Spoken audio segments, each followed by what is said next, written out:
1,5 million de militaires. Nivine Potros, ça veut dire quoi? Alors effectivement, c'est très difficile de comprendre exactement ce que sous-entendait le ministre de la Défense russe.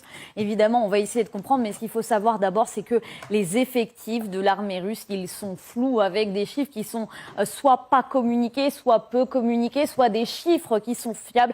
Il faut donc prendre énormément de pincettes. En tout cas, ce dont on est sûr, c'est qu'en août dernier, Vladimir Poutine a signé un décret pour porter à 1,15 million le nombre de soldats au 1er janvier 2023. Mais vous venez d'entendre le ministre de la Défense, Shoigu. Un nouvel objectif a donc été fixé avec 1,5 million de militaires. Ça représente une différence de 350 000 hommes supplémentaires, une augmentation de plus de 35%. Alors la question évidemment que tout le monde se pose, c'est qui sont ces hommes? Où les autorités russes comptent-elles trouver des soldats supplémentaires? Évidemment, pour l'instant, aucune précision n'a été donnée de la part du Kremlin. 350 000, ça rappelle un autre chiffre dont on a beaucoup parlé dernièrement. C'est ce chiffre de 300 000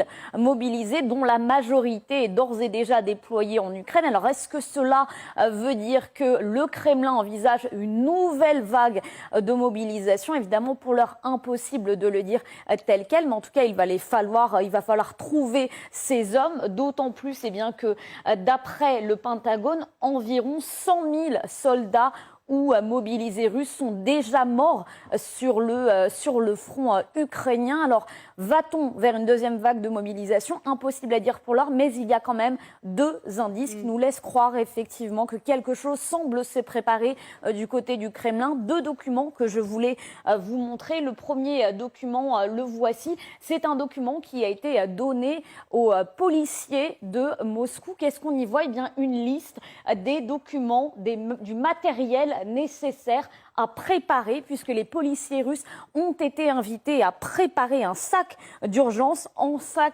avec des éléments de survie, comme si finalement, eux aussi, peut-être que bientôt, ils allaient devoir se battre. Et puis un deuxième beau document, lui aussi très intéressant, le voici, celui-ci, c'est un document des autorités de la région de Sakhaline, c'est l'extrême-orient russe. Et là, que voit-on? Eh bien, les autorités qui demandent tout simplement de retirer l'exemption pour les employés du gouvernement, pour leur dire qu'eux aussi, bien potentiellement, ils seront bientôt mobilisables. Deux indices évidemment qu'on regarde de près, même si pour l'heure, aucune annonce réelle de cette nouvelle vague de mobilisation.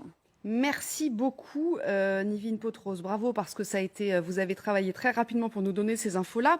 D'autant plus que Vladimir Poutine, lui, a reconnu, même pas entre les lignes, a reconnu assez clairement qu'il y avait eu un problème avec cette mobilisation. Écoutez.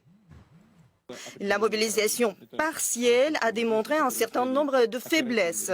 Vous n'êtes pas sans savoir.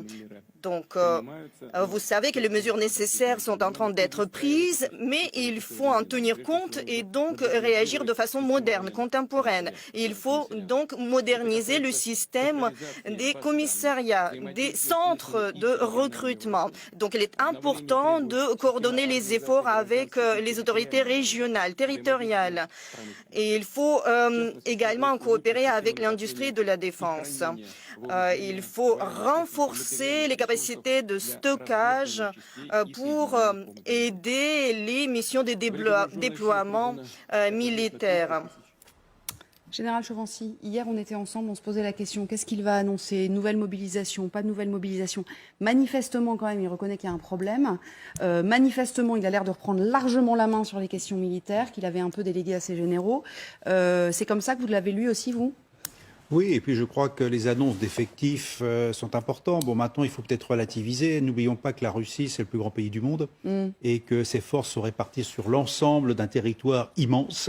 Ensuite, rappelons-nous quand même les effectifs des forces terrestres au début de la guerre, qui étaient aux alentours de 350 000 hommes. Donc là, quels sont les hommes qui vont abonder, je dirais, les unités? Il est vraisemblable que ça touchera plutôt les unités terrestres, parce que les unités terrestres ont beaucoup souffert.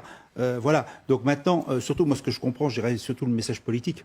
des messages politiques, c'est la guerre, on va la continuer. Oui, c'est ça. Et que donc, on va mettre la Russie encore plus en état de guerre et non plus d'opération spéciale au fur et à mesure des semaines et des mois. Mais est-ce qu'il dit là, il va y avoir 1,5 million de soldats russes sur le terrain en même temps? En gros, pour les Ukrainiens, ça va être particulièrement compliqué. C'est ça qu'il nous dit ou pas? Il dit, à mon avis déjà, c'est que l'effort de guerre va continuer, y compris en Ukraine, indirectement. Ensuite, ce qui est frappant quand même, c'est de voir tous ces officiers présents. D'abord, ça prouve qu'il y en a encore beaucoup. C'est intéressant quand même. Hein. Bon, il n'y a pas que des anciens, il y a aussi des plus jeunes. On nous avait dit aussi que c'était une sorte d'échange avec 15 000 personnes sur l'ensemble du territoire russe, dont on ne nous parle pas trop là. Mais c'est aussi peut-être aussi la remotivation de l'encadrement militaire, parce que, reconnaissons-le, depuis 9 mois, l'encadrement militaire n'a pas donné toute satisfaction sur le terrain. Les victoires ne sont pas au rendez-vous de ce qu'attendait Poutine.